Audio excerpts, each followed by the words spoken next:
Devant une trentaine d'agriculteurs, un magnate de l'agro-industrie pointe du doigt une jeune mécanicienne et se moque. « Si ce semoir de 3 millions d'euros démarre, je te cède ma vieille ferme pour 30 euros. Mais si tu échoues, tu signeras que tu n'es qu'une bâtarde qui se prend pour une de Beaumont. » Émilie ravale son humiliation, ouvre la boîte à outils héritée de son grand-père et, sous les soupirs et les regards de mépris, trouve un panneau secret dans la machine qu'aucun ingénieur n'avait vu. Quand elle tourne la première valve et que le ronronnement du système change, tout le parterre retient son souffle. Car si cette machine bouge dans les secondes qui suivent, ce ne sera pas seulement le semoir qui changera de propriétaire. Émilie de Beaumont avait 31 ans lorsqu'elle est revenue dans la ville où elle est née. Elle n'était pas revenue depuis près de 10 ans, depuis qu'elle était partie à 21 ans pour travailler dans des ateliers spécialisés à Toulouse et Montauban. Et pourquoi est-elle revenue? Parce qu'elle a reçu la nouvelle que toute fille redoute de recevoir. Dominique de Beaumont, son père, était décédé. Une crise cardiaque foudroyante à 72 ans, au milieu du champ de soja qu'il aimait tant. Mais voici le détail qui serre le cœur. Dominique n'avait jamais reconnu publiquement Émilie comme sa fille. Laissez-moi vous expliquer comment cette histoire a commencé. Dans les années 1980, Dominique de Beaumont était le plus grand producteur de soja de la région, propriétaire de 340 hectares de terre, à qui vaudrait aujourd'hui 12 millions d'euros. Il était veuf, avait perdu sa femme jeune et gérait cette immense ferme avec l'aide d'employés et du meilleur mécanicien agricole que l'Occitanie ait jamais connu, Tertullien Durand. Tertullien était surnommé le magicien des machines. Il avait un don qu'aucune faculté d'ingénierie ne pouvait enseigner. Il prenait un tracteur John Deere que 3 techniciens avaient abandonné, fermait les yeux, écoutait le moteur pendant quelques minutes et hop, identifiait le problème. Mais le génie de Tertullien allait au-delà. Il modifiait les systèmes hydrauliques, créait des solutions qui n'existaient dans aucun manuel, faisait en sorte que les machines produisent plus avec moins de carburant. C'était un artiste de la mécanique lourde. La fille de Tertullien, Azira, travaillait comme cuisinière à la grande maison de Dominique, une femme au sourire doux, aux mains fermes sur la cuisinière à bois, qui préparait les déjeuners des ouvriers agricoles et concoctait ces plats qui nourrissent non seulement le corps, mais aussi l'âme. Entre l'odeur du bois qui brûle, le ronronnement des tracteurs dans la cour et les conversations de fin d'après-midi, quelque chose d'inattendu est né. Dominique et Azira sont tombés amoureux. Ce fut une romance discrète, presque secrète.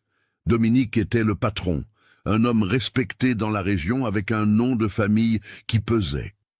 Azira était une employée, fille de mécanicien, sans éducation formelle, mais avec une sagesse de vie qui enchantait.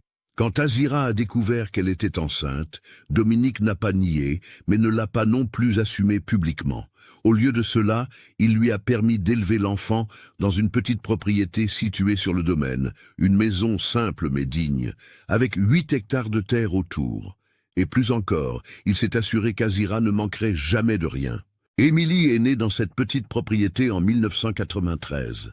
Elle a grandi en voyant son père de loin, recevant de lui une affection cachée, murmurée dans les moments où personne ne regardait. Mais c'est son grand-père Tertullien qui a vraiment élevé Émilie. À 7 ans, la petite fille passait déjà ses après-midi à l'atelier, observant son grand-père démonter les systèmes hydrauliques des moissonneuses-batteuses CAS IH Axial Flow, ces machines géantes valant des millions d'euros. Tertullien expliquait chaque pièce, chaque circuit, chaque secret que les manuels n'enseignaient pas. Quand Émilie avait 16 ans, Tertullien a été victime d'un accident vasculaire cérébral alors qu'il réparait un semoir et est décédé 3 jours plus tard. Avant de partir, il a tenu la main de sa petite fille et a dit quelque chose qu'elle n'oublierait jamais. « Ma petite, ce que je t'ai appris n'est dans aucun livre. C'est ici, dans ta tête et dans tes mains. Garde cela précieusement. Un jour, ça vaudra plus que n'importe quelle terre. » Émilie a tellement pleuré ce jour-là qu'elle a cru qu'elle ne pourrait plus jamais toucher un outil. Mais la vie continue, n'est-ce pas, mes amis? Émilie a quitté Lectoure à 21 ans. Elle a travaillé dans des ateliers spécialisés. Elle a fait face à beaucoup de préjugés en tant que femme dans un environnement dominé par les hommes. Mais son habileté parlait plus fort. Elle est devenue connue comme la mécanicienne qui résout l'impossible. Lorsqu'un tracteur John Deere 8R410 présentait un défaut que des ingénieurs diplômés ne parvenaient pas à diagnostiquer, ils appelaient Émilie et elle le résolvait. Pendant toutes ces années, Dominique a continué à subvenir discrètement aux besoins d'Azira. Il payait les factures de la petite propriété, s'assurait qu'elle ait du confort, mais n'a jamais publiquement reconnu Émilie comme sa fille. Et Émilie, bien que blessée par ce rejet silencieux, acceptait parce qu'elle aimait sa mère et ne voulait pas créer plus de souffrance, jusqu'à ce que l'appel arrive. Dominique de Beaumont était mort. Émilie a pris l'autocar de Toulouse à Lectoure, le cœur serré, non pas pour l'héritage, mais parce qu'elle voulait être près de sa mère. Madame Azira, âgée de 64 ans, était fragilisée, souffrant d'une arthrite sévère aux mains. Ces mêmes mains qui avaient pétri tant de pain, qui avaient préparé tant de repas, et la situation a empiré. Sans le soutien que Dominique garantissait, les factures de la petite propriété ont commencé à s'accumuler. En 8 mois, la dette a atteint 180 000 €. La banque menaçait de saisir la propriété. C'est alors qu'Émilie a décidé d'aller chez le notaire. Elle ne s'attendait pas à hériter des grandes terres, mais elle pensait que peut-être, juste peut-être, son père avait laissé quelque chose pour protéger Azira, un geste final de reconnaissance, même tardif. Elle est entrée dans ce cabinet de notaire du centre de Lectoure avec ses murs en bois sombre et son odeur de vieux papier, portant un espoir fragile. Le notaire, un monsieur à lunettes, l'a reçu avec courtoisie. D'autres personnes étaient présentes. L'avocat de la famille de Beaumont, 2 témoins et un homme de 58 ans, cheveux gris bien coupés, vêtements de marque, et posture de celui qui a toujours commandé. Gabriel Moreau, cousin au second degré de Dominique. Quand le notaire a commencé à lire le testament, Émilie a senti le sol se dérober sous ses pieds. Gabriel Moreau avait absolument tout hérité. Les 340 hectares de soja, les machines agricoles évaluées à 8 millions d'euros, les comptes bancaires, les investissements, tout. Le nom d'Émilie n'apparaissait pas une seule fois dans ce document. Elle a rassemblé son courage et a demandé d'une voix tremblante « Et la petite propriété où ma mère habite, c'est au moins garanti, n'est-ce pas ?» Le silence qui a suivi fut gênant. Gabriel Moreau a lâché un rire court et amer et l'a regardé avec un mépris qui coupait plus profondément que n'importe quel couteau. « La petite propriété », a-t-il répété en insistant sur les syllabes. « C'est la propriété des de Beaumont. Ça l'a toujours été. Votre mère y a vécu par charité de mon cousin.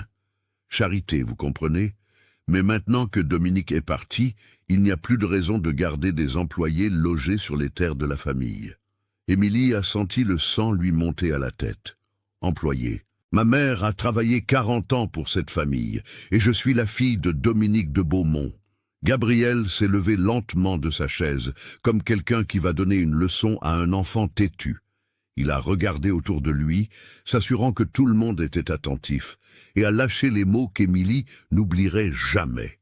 Fille bâtarde de cuisinière, n'est-ce pas? De la terre des de Beaumont? Votre mère a profité d'un homme veuf, solitaire, et vous êtes le fruit de cette convenance. Dominique a eu pitié de vous. Il vous a donné un toit, mais cela ne fait pas de vous une vraie de Beaumont. Les témoins ont baissé les yeux. Le notaire a toussé, gêné.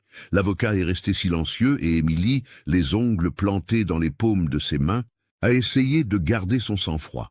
J'ai grandi sur cette terre. J'ai appris la mécanique avec mon grand-père Tertullien qui a maintenu les machines de cette ferme en état de marche pendant 30 ans.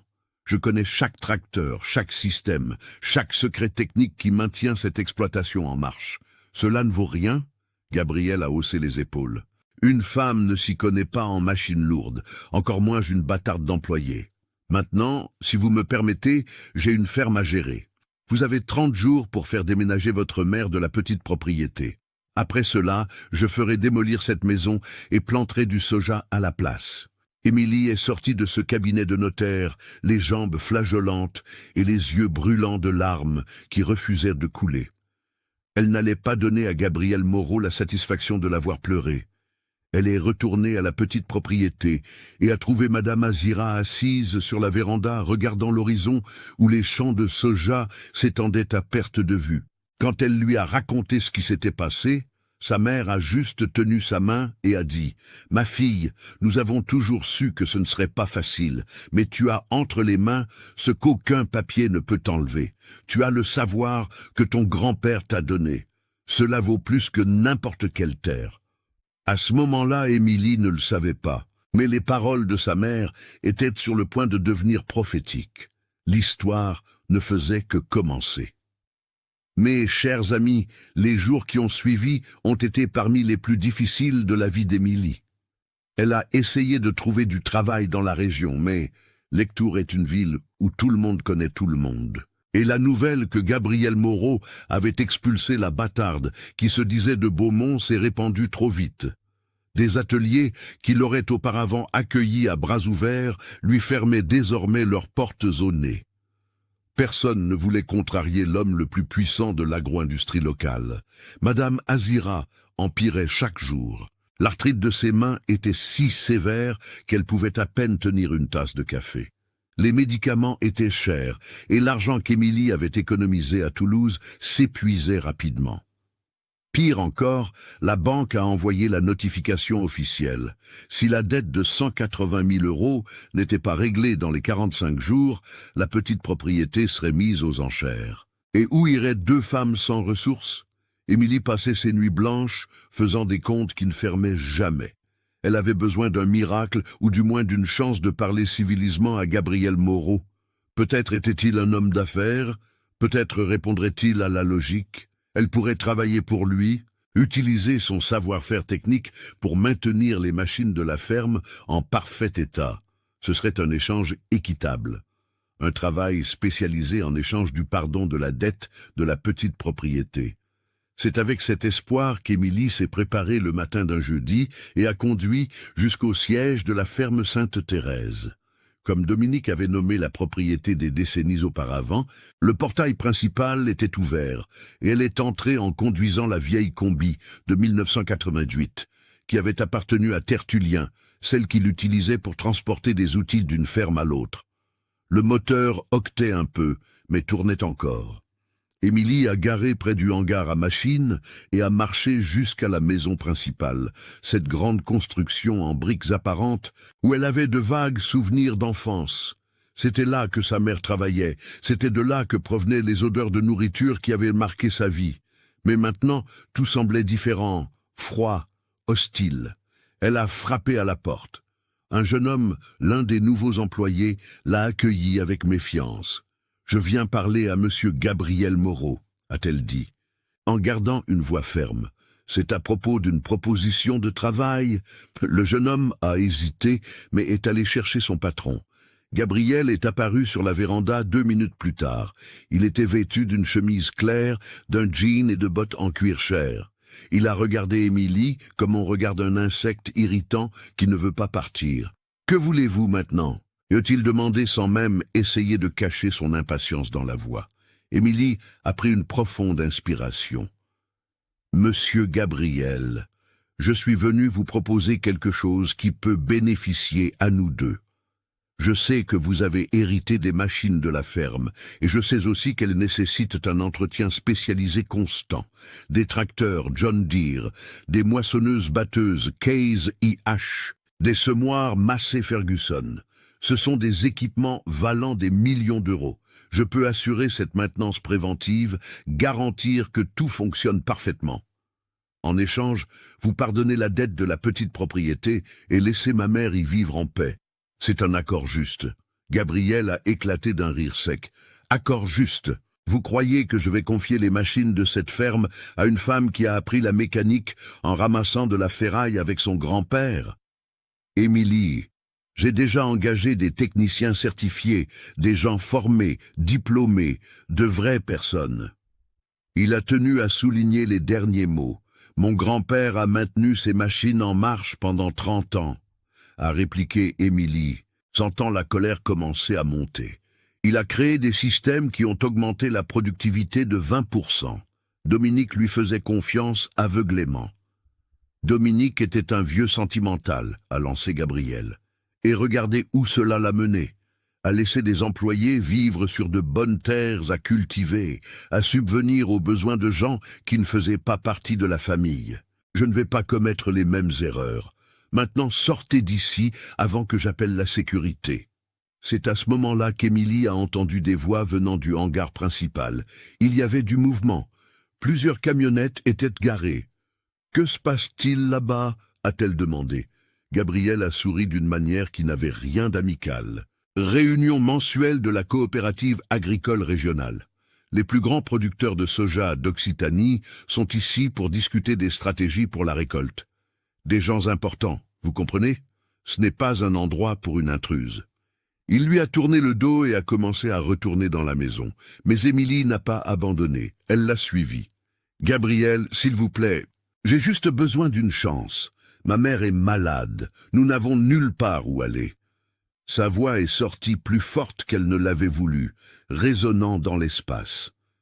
Gabriel s'est arrêté, s'est retourné lentement, et il y avait quelque chose de dangereux dans ses yeux. « Vous voulez vraiment faire ça ici, devant tout le monde ?»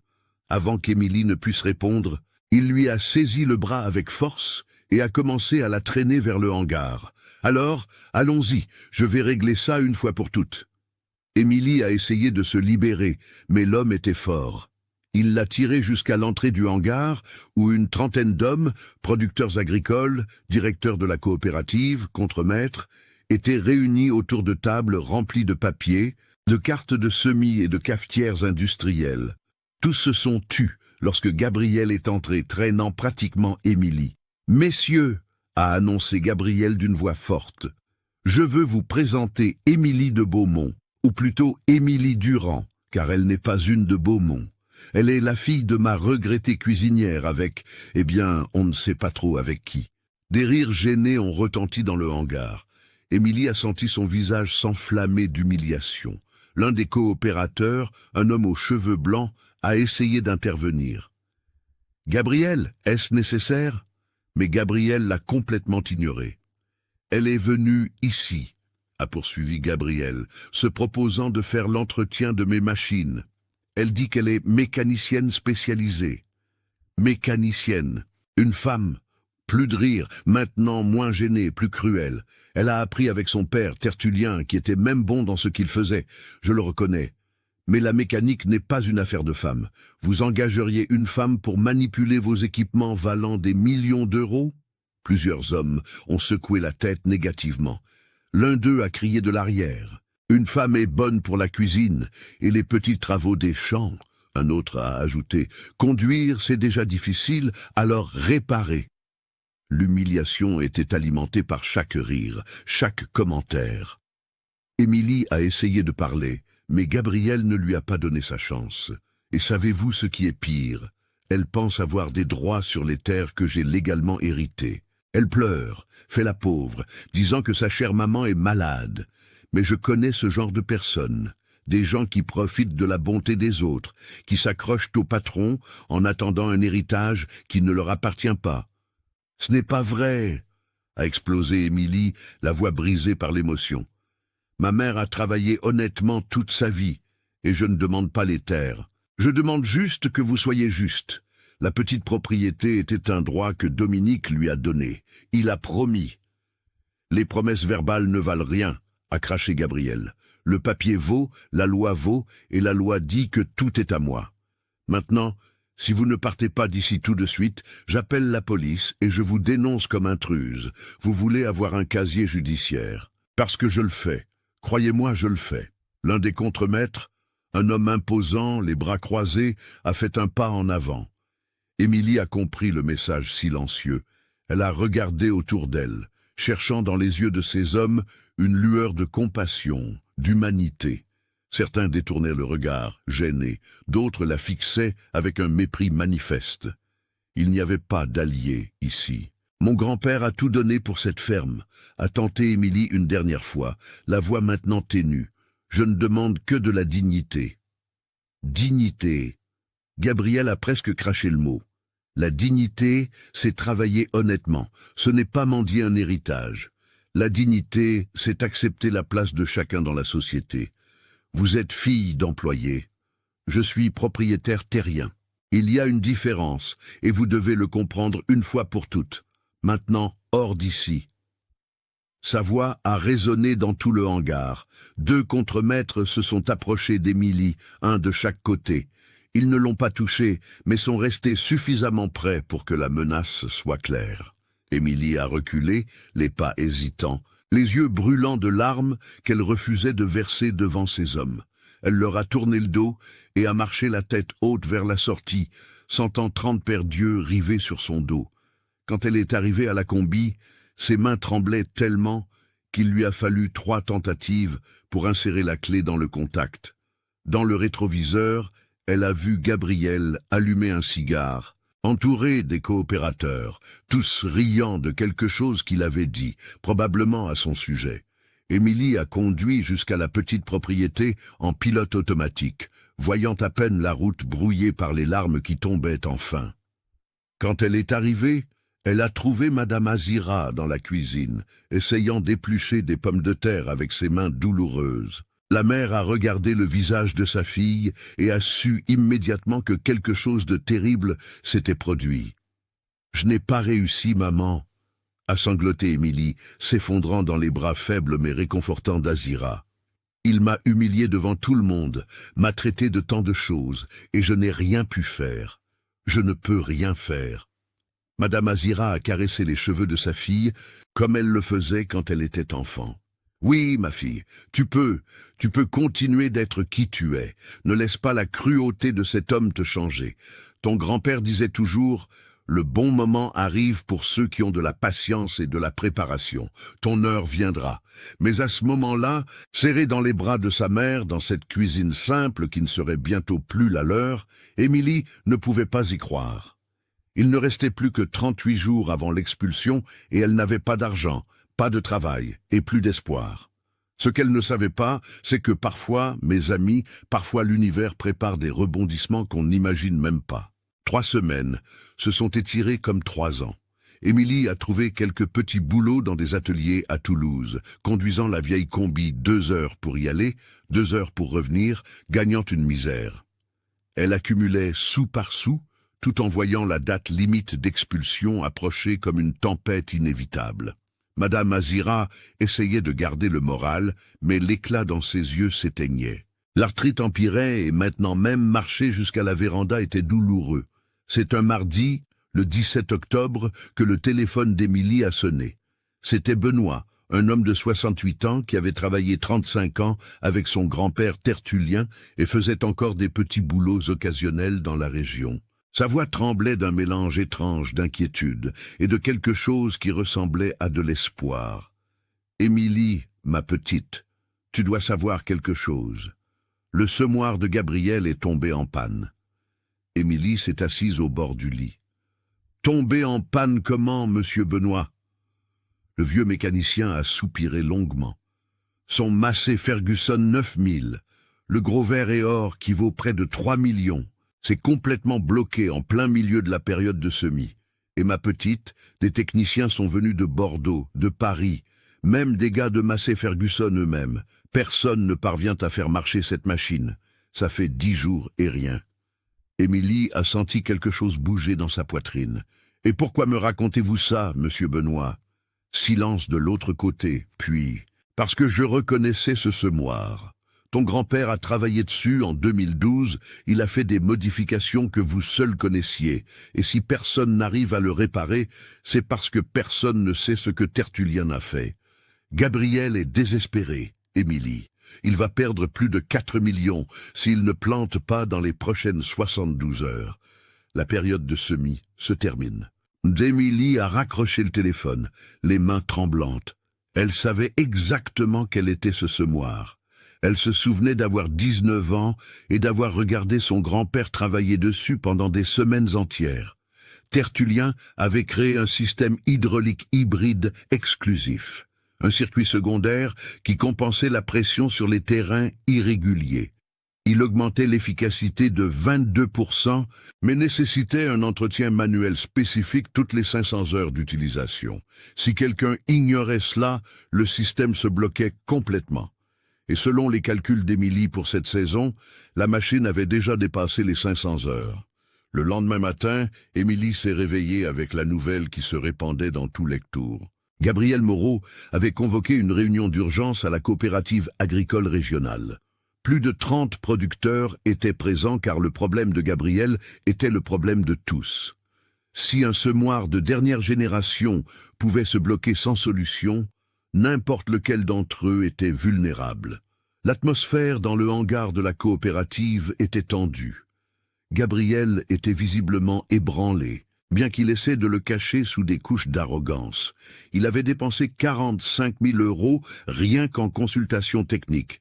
3 équipes différentes avaient démonté des panneaux, vérifié des systèmes électroniques, testé des circuits hydrauliques de base. Rien. La machine restait morte, les 24 lignes de semis bloquées en position relevée.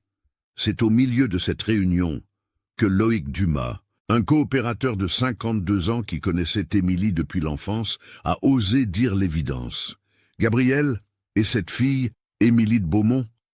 J'ai entendu dire qu'elle était spécialiste des machines lourdes. Elle a travaillé à Toulouse avec des équipements que nous n'avons même pas ici. » Le silence qui est tombé sur le hangar était lourd comme du plomb. Gabriel a regardé Loïc comme s'il avait suggéré d'engager un singe pour faire de la chirurgie. « Vous êtes sérieux, Loïc, la bâtarde que j'ai chassée d'ici la semaine dernière ?» Plusieurs hommes ont ri, mais c'était un rire nerveux. La situation était trop grave pour beaucoup d'humour. « Gabriel, avec tout le respect que je vous dois, » insista Loïc, « son père était Tertullien Durand. L'homme était un génie, et on dit qu'elle a hérité de son don. » D'autres coopérateurs ont murmuré en accord. La légende de Tertullien était trop forte pour être ignorée, même des décennies après sa mort. Gabriel est devenu rouge. Il a regardé autour de lui et a vu que certains hommes considéraient réellement l'idée. C'était inacceptable. Il n'allait pas s'abaisser à demander l'aide de cette femme. Mais alors, quelque chose a brillé dans ses yeux, quelque chose de cruel et de calculé. « Vous voulez la bâtarde ?» a-t-il dit à voix haute, attirant l'attention de tous. « Alors faisons ceci. Si elle parvient à faire marcher ce semoir, quelque chose que les meilleurs techniciens de France n'ont pas réussi, je lui vends la vieille ferme pour 30 €. 30 €, la ferme qui vaut 8 millions d'euros. Le hangar a éclaté de rire. C'était absurde, c'était impossible, c'était une blague cruelle. 80 hectares de bonne terre pour 30 €. Gabriel se moquait de la situation, mais il y a une condition. Il a continué, élevant la voix au-dessus des rires. Quand, et j'ai dit quand elle échouera, elle signera un document renonçant à toute revendication sur les terres des de Beaumont. Elle admettra publiquement qu'elle s'est immiscée là où elle n'avait pas sa place et présentera des excuses pour avoir sali le nom de la famille. Est-ce clair? Plus de rire. C'était du théâtre, du divertissement au milieu du désespoir. Personne ne croyait qu'Émilie réussirait, et Gabriel le savait. Il transformait son échec technique en une opportunité d'humilier définitivement cette femme qui osait le défier. Loïc Dumas est sorti de cette réunion et est allé directement à la petite propriété d'Émilie. Il a tout raconté. La proposition, les conditions, les rires. Émilie a écouté en silence, le visage indéchiffrable. Quand Loïc a eu fini, elle a demandé « Et il est sérieux pour les 30 €? » Loïc a acquiescé. « Il fera un contrat et tout, mais Émilie, c'est un piège. Il veut t'humilier à nouveau, mais cette fois devant tout le monde. Et si tu échoues, tu perds même le droit de te battre pour la petite propriété. » Madame Azira, qui entendait tout depuis la cuisine, est venue sur la véranda. « Ma fille, tu n'as rien à prouver à cet homme. Nous allons nous en sortir comme toujours. » Mais Émilie a regardé sa mère, ses mains déformées par l'arthrite, ses yeux fatigués de tant de souffrance, et a pris une décision. « Je vais le faire, » a-t-elle dit. « Pas pour lui, pour nous, pour Papy Tertullien, parce que je sais que je peux le faire. » Le lendemain matin, Émilie est arrivée à la ferme Sainte-Thérèse à 8 heures précises. On aurait dit que la moitié de Lectoure était là. Gabriel avait transformé l'événement en spectacle. Outre les 30 coopérateurs, il y avait des curieux, des employés de la ferme et même un journaliste du journal local. Le semoir Massey Ferguson 9000 était garé au centre de la cour, imposant et mort. Gabriel attendait les bras croisés, un sourire confiant aux lèvres. À côté de lui, un avocat tenait 2 contrats, un de vente de la vieille ferme pour 30 € et un autre de renonciation au droit. « Émilie, » a annoncé Gabriel d'une voix forte, « vous avez 2 heures. Si vous réussissez, vous repartez d'ici avec 80 hectares de terre. Si vous échouez, vous signez la renonciation et ne prononcez plus jamais le nom de Beaumont. Sommes-nous d'accord ?» Émilie a acquiescé. Elle a posé sa boîte à outils usée par terre et a marché jusqu'à la machine. Elle était encore plus imposante de près. 12 mètres de long, une cabine climatisée à 4 mètres de haut, un système de semis informatisé, 24 lignes qui déposaient les graines de soja avec une précision millimétrique, une merveille de l'ingénierie agricole moderne. Elle est montée dans la cabine, a mis le contact. Le moteur diesel alizé de 450 chevaux s'est réveillé, avec un grondement profond qui a fait vibrer le sol. C'était bon signe. Le moteur était parfait. Le problème n'était pas électronique, ni lié au carburant. C'était exactement ce qu'elle soupçonnait. Émilie est descendue et a commencé à marcher autour de la machine, touchant les panneaux latéraux, écoutant, ressentant. Les techniciens qui avaient échoué l'observaient avec un scepticisme mal dissimulé. L'un d'eux, un ingénieur de Paris, a murmuré « Elle va rester à tourner en rond pendant 2 heures ». Des rires discrets. Mais alors, Émilie s'est arrêtée, s'est agenouillée sur le côté gauche de la structure, près du groupe hydraulique arrière. Là, il y avait un panneau d'accès qui, pour des yeux non entraînés, ne semblait faire partie que du carénage décoratif. Elle a tiré 3 loquets spécifiques dans une séquence qui semblait chorégraphiée, et le panneau s'est ouvert, révélant un compartiment caché. Les murmures ont cessé, même les techniciens se sont approchés. À l'intérieur de ce compartiment se trouvait un système hydraulique secondaire qui ne figurait dans aucun manuel Massey Ferguson.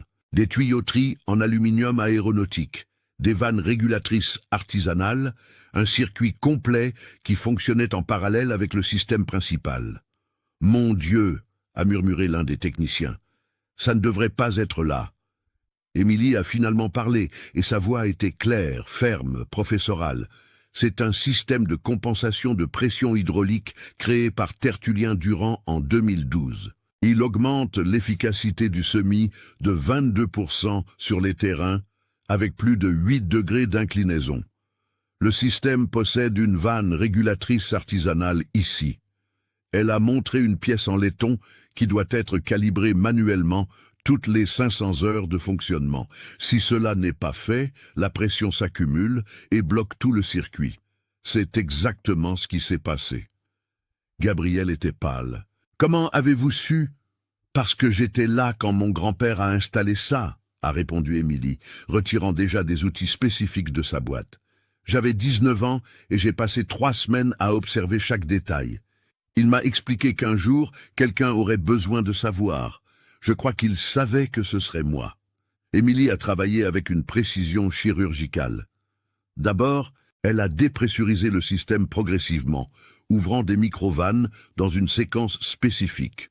Ensuite, elle a retiré la vanne régulatrice artisanale, a nettoyé les conduits au kérosène, a vérifié les joints d'étanchéité, en a remplacé 2 qui étaient endommagés, a tout remonté, a recalibré la vanne à exactement 180 bars à l'aide d'un manomètre qu'elle avait apporté dans sa boîte et, enfin, a purgé le système avec une séquence de mouvements qui ressemblait à une danse.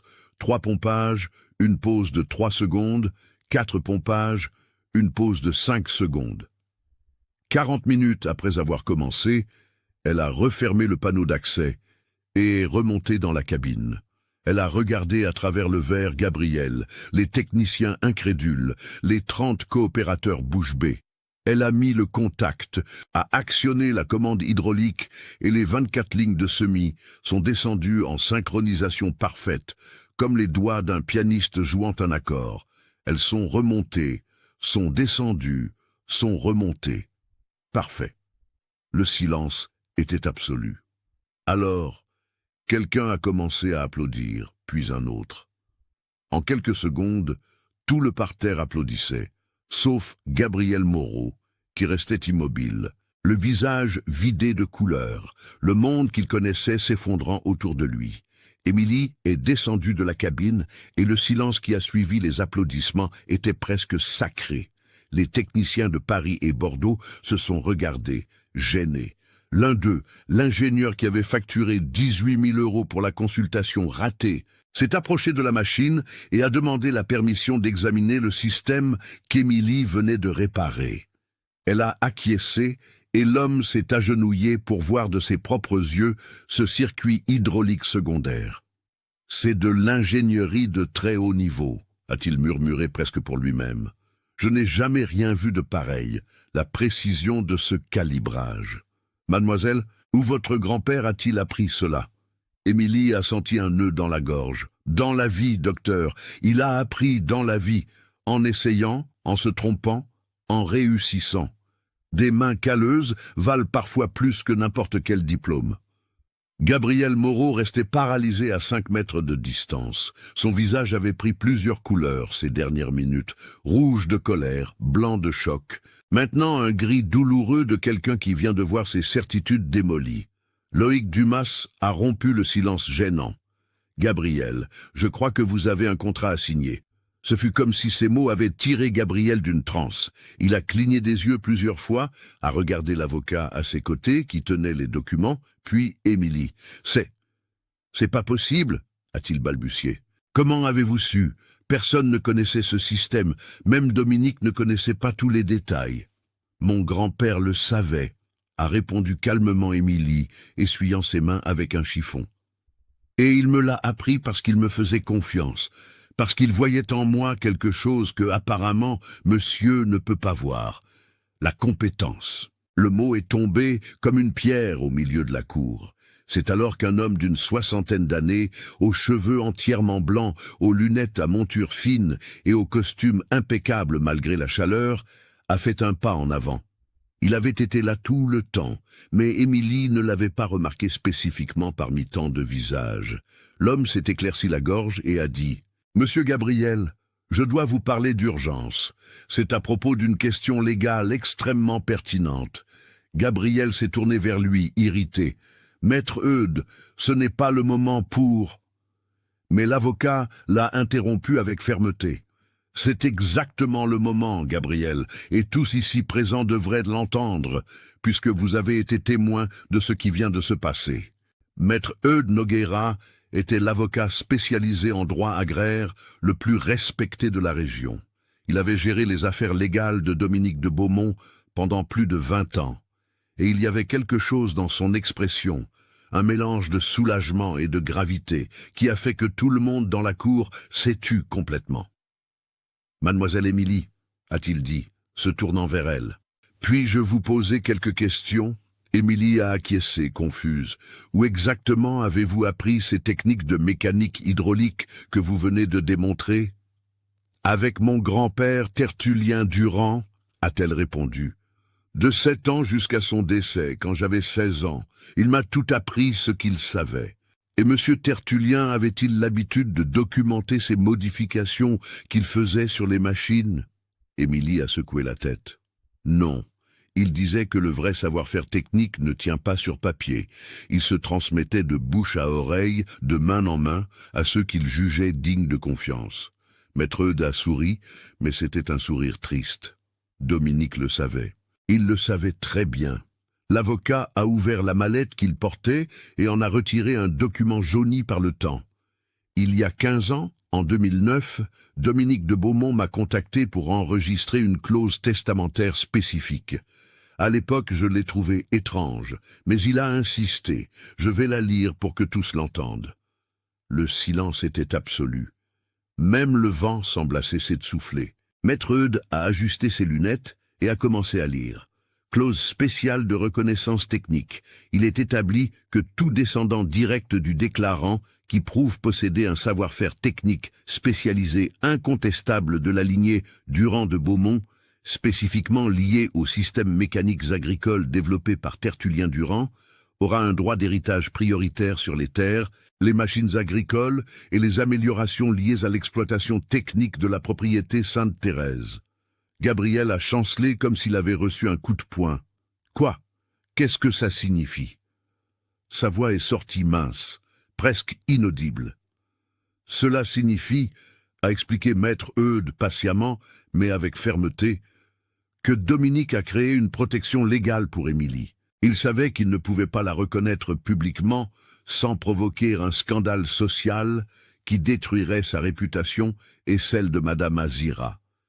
Mais il n'allait pas non plus la laisser sans protection. Il a parié que si elle était vraiment digne de l'héritage, elle le prouverait par le seul critère qui ne peut être falsifié, une réelle compétence technique. « Mais j'ai tout hérité », a protesté Gabriel, la voix maintenant forte, désespérée. « Le testament était clair, tout pour moi. »« Le testament principal ? » ?»« Oui, » a concédé maître Eudes. Mais cette clause spéciale avait une condition. Elle ne serait révélée et activée que si une situation se présentait où la descendante prouverait publiquement posséder le savoir-faire spécifique de la lignée Durand de Beaumont. Dominique a prévu exactement ce qui s'est passé aujourd'hui. Loïc Dumas a lâché un rire incrédule. Le vieux Dominique était plus malin qu'on ne l'imaginait. D'autres coopérateurs ont murmuré en accord. L'un d'eux a dit à voix haute: il savait que vous sous-estimeriez la petite. Gabriel a créé un test que seule elle pouvait réussir. Gabriel était anéanti. Il a regardé Émilie avec des yeux de quelqu'un qui vient de perdre une guerre qu'il ne savait même pas qu'il combattait. Alors qu'est-ce que cela signifie? Elle garde tout? Non, a répondu maître Eudes. Cela signifie que l'héritage doit être divisé. La moitié des terres, la moitié des machines, la moitié des actifs liés à l'exploitation agricole. L'autre moitié vous reste, car vous êtes un héritier légitime du côté familial. Mais Émilie a des droits égaux en vertu de la clause de reconnaissance technique. L'impact de ces mots a résonné dans la cour comme un coup de tonnerre. Émilie a senti ses jambes flancher. 170 hectares, la moitié des machines. Elle ne sauvait pas seulement la petite propriété de sa mère, elle devenait l'une des propriétaires terriennes de la région. De plus, a poursuivi maître Eudes, il y a la question de l'accord que M. Gabriel a fait publiquement il y a quelques minutes. 80 hectares pour 30 €. Cet accord a été fait devant plus de 30 témoins. Il est juridiquement contraignant. L'un des coopérateurs a sifflé doucement, un autre a murmuré. Tu t'es fait avoir tout seul, Gabriel. L'humiliation était totale, mais il y avait quelque chose de différent dans l'air. Maintenant, ce n'était pas la satisfaction de la chute de Gabriel, mais plutôt une sorte de justice cosmique qui se réalisait. Gabriel est tombé à genoux. Ce n'était pas dramatique, c'était humain. Un homme de 58 ans qui voyait soudain à quel point il s'était trompé. À quel point son préjugé avait aveuglé son jugement, à quel point il avait blessé des personnes qui ne le méritaient pas. Les larmes sont venues silencieusement, coulant sur le visage qui, quelques minutes auparavant, exhalait l'arrogance. « J'ai été un idiot, a-t-il murmuré, un idiot arrogant et plein de préjugés. » Il a regardé Émilie. Votre grand-père a maintenu mes machines en marche pendant 30 ans. Votre mère a cuisiné pour moi et mes employés avec dévouement et affection. Et vous? Vous aviez un don que je me suis refusé à voir parce que vous étiez une femme, parce que vous étiez fille d'employé, parce que mon orgueil stupide ne me permettait pas de le voir. Émilie n'a pas bougé. Elle a juste observé cet homme s'effondrer. Une partie d'elle ressentait de la satisfaction, je ne vais pas mentir, mais une autre partie, celle qui avait hérité de la bonté de Tertullien et d'Azira, ressentait quelque chose de plus complexe. De la pitié peut-être, la compréhension que les gens peuvent changer lorsqu'ils sont confrontés à la vérité. Dominique a essayé de m'apprendre, poursuivit Gabriel, la voix étranglée. Il disait que la valeur n'est pas dans le nom de famille, mais dans le caractère et la compétence. Mais je n'ai pas écouté. Et maintenant, j'ai failli détruire tout ce qu'il a construit. J'ai failli expulser la seule personne capable de continuer son héritage technique. Maître Eudes a posé sa main sur l'épaule de Gabriel. Il est encore temps de faire ce qui est juste. Gabriel a acquiescé, s'est essuyé le visage avec ses mains, s'est relevé avec difficulté. Il a marché jusqu'à Émilie, et pour la première fois l'a regardée, non pas avec mépris, mais avec respect. « Émilie de Beaumont », a-t-il dit, et il y avait du poids dans ce nom de famille. « Maintenant, pardonnez-moi, pardonnez mon arrogance, mes préjugés, ma cruauté. Vous êtes plus de Beaumont que je ne le serai jamais, parce que vous honorez ce que ce nom devrait signifier. Excellence, connaissance, dévouement. » Il lui a tendu la main. Émilie a regardé cette main pendant de longues secondes. Tous, dans la cour, ont retenu leur souffle, puis elle a serré sa main fermement. « J'accepte vos excuses, monsieur Gabriel, mais les choses vont changer pour le bien de nous tous. » Et là, dans cette cour en terre battue, sous le soleil éclatant d'Occitanie, devant 30 témoins, a commencé une nouvelle ère pour la ferme Sainte-Thérèse. Maître Eudes a préparé les documents sur le champ. Gabriel a signé le transfert des 80 hectares pour 30 €. Puis il a signé la reconnaissance de la clause testamentaire, officialisant Émilie comme co-héritière de 570 hectares supplémentaires et de la moitié des machines agricoles. Quand Émilie est revenue à la petite propriété cet après-midi-là, elle a trouvé Madame Azira sur la véranda. Elle n'a rien dit, elle a juste montré les documents. Sa mère a lu une fois, puis une autre, et a alors serré sa fille dans ses bras avec une force que ses mains arthritiques n'auraient pas dû avoir. « Ton grand-père voit ça de là-haut », a-t-elle murmuré. « Il est si fier. » Cette nuit-là, pour la première fois depuis des mois, Émilie a dormi en paix, mais l'histoire ne s'arrêtait pas là. En fait, elle ne faisait que commencer. 8 mois plus tard, mes chers amis, la ferme Sainte-Thérèse n'était plus la même, et Lectoure non plus. C'était un matin de juin, ce froid sec typique d'Occitanie, lorsque la première promotion de diplômés de l'école technique Tertullien-Durand s'est réunie dans le hangar, qui autrefois ne contenait que des machines, et maintenant aussi des rêves. 16 femmes âgées de 19 à 54 ans, venues des villes environnantes, Cahors, Gaillac, Villefranche-de-Rouergue et Castelsarrazine, Figeac, toutes vêtues de combinaisons bleues avec un emblème brodé sur la poitrine, une clé à molette entrelacée avec un pied de soja. Émilie était devant elle, à côté d'une moissonneuse-batteuse case IH qui servait de modèle d'enseignement. À ses côtés, à la surprise de beaucoup, se tenait Gabriel Moreau. Mais ce n'était plus le Gabriel arrogant et cruel d'il y a 8 mois.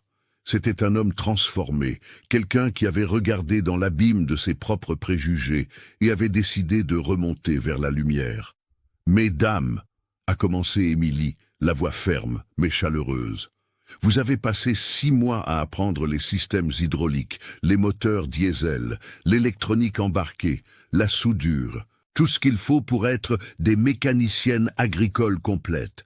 Mais plus important encore, vous avez prouvé que le genre ne détermine pas la compétence.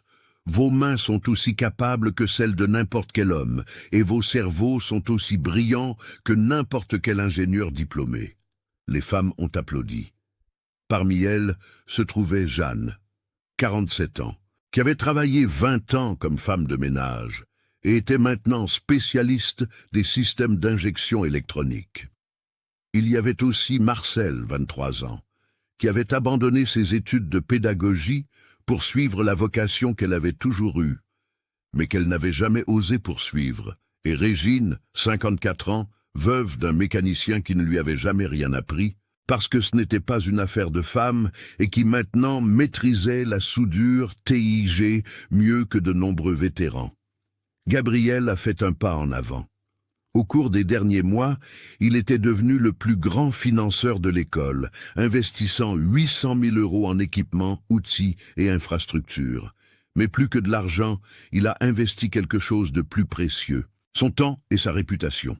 Il a utilisé son influence au sein de la coopérative agricole régionale pour garantir que les diplômés obtiennent des stages rémunérés dans les plus grandes fermes de la région.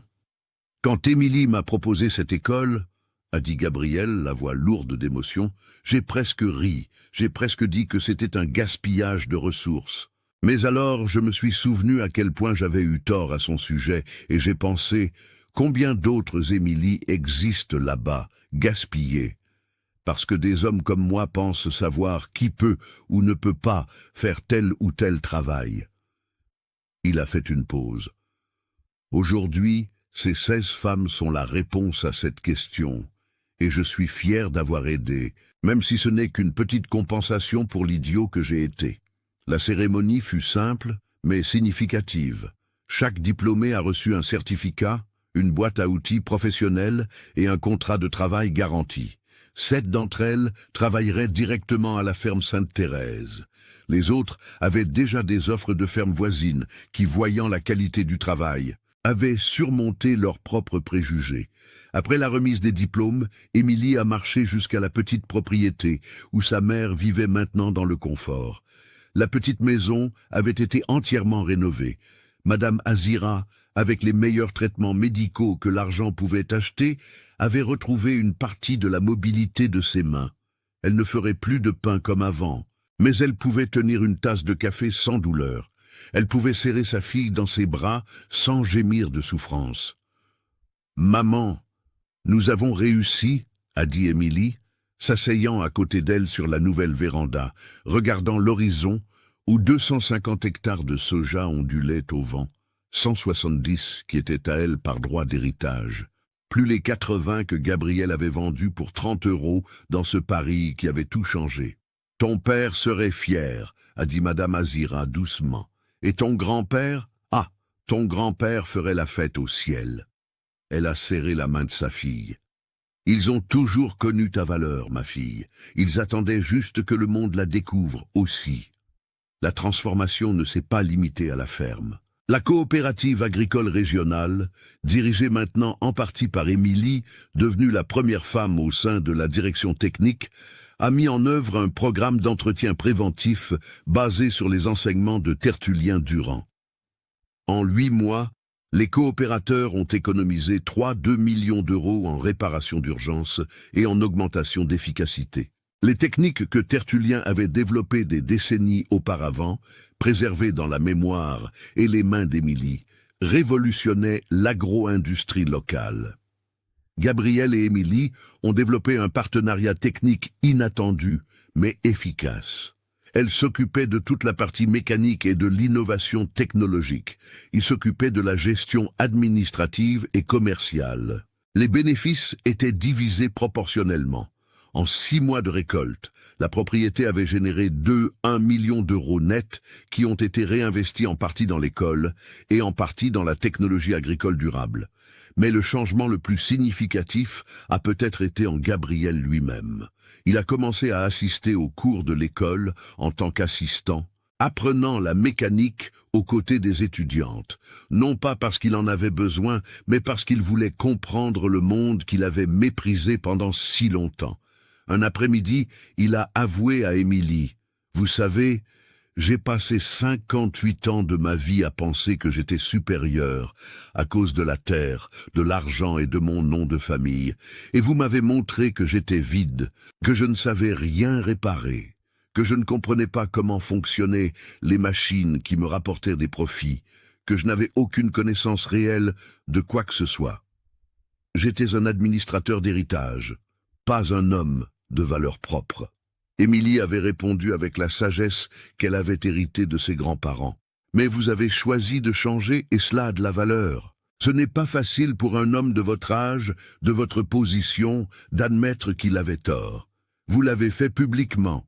Vous vous êtes transformé. C'est aussi un héritage, Gabriel. » 3 semaines après cette conversation, Gabriel a fait un don de 20 hectares supplémentaires de ses terres à l'école, garantissant qu'elle puisse s'agrandir et accueillir le double d'étudiantes l'année suivante. La nouvelle est parue dans le journal régional, mais ce qui a eu le plus d'impact, c'est l'interview qu'il a donnée. J'ai passé toute ma vie à défendre l'agro-industrie, mais j'ai réalisé que je ne défendais que les hommes de l'agro-industrie. Aujourd'hui, je défends le talent, indépendamment du genre, et je peux vous garantir que les femmes sont aussi compétentes, voire plus que nous. Ma partenaire Émilie de Beaumont le prouve chaque jour. En septembre, l'histoire d'Émilie a été présentée à Agritech, le plus grand salon de technologie agricole d'Europe. Elle est montée sur scène et a présenté son propre système d'entretien préventif pour les semoirs, basé sur les techniques de Tertullien adaptées à la technologie moderne. De grands fabricants se sont intéressés. Les offres de conseils ont afflué, mais Émilie a choisi de rester à Lectoure, sur la terre où elle est née, prouvant que le succès n'a pas besoin de s'accompagner de l'abandon de ses racines. Et Madame Azira, elle a passé ses journées sur la véranda à recevoir les visites des étudiantes de l'école, qui venaient prendre le café et écouter les histoires de Tertullien. Elle est devenue la grand-mère symbolique de toutes ces femmes qui, comme sa fille, ont prouvé que des mains calleuses et un savoir véritable valent plus que n'importe quel préjugé. Mes amis, cette histoire que je vous ai racontée parle de tant de choses. Elle parle d'une fille honorant l'héritage de son grand-père. Elle parle d'une mère voyant sa fille conquérir l'impossible. Elle parle d'un homme apprenant tardivement, mais sincèrement, que le respect ne s'hérite pas, il se gagne par le caractère. Mais par-dessus tout, elle parle du fait que la compétence n'a pas de genre, le talent n'a pas de classe sociale, et la valeur humaine n'est pas inscrite sur les actes de naissance. Elle est inscrite dans les choix que nous faisons, dans les connaissances que nous cultivons, dans la dignité que nous préservons, même lorsque le monde essaie de nous rabaisser. Émilie de Beaumont a prouvé que parfois, mes chers, parfois la justice tarde, mais quand elle arrive, elle transforme non seulement une vie, mais toute une communauté. Et c'est cela, un vrai héritage.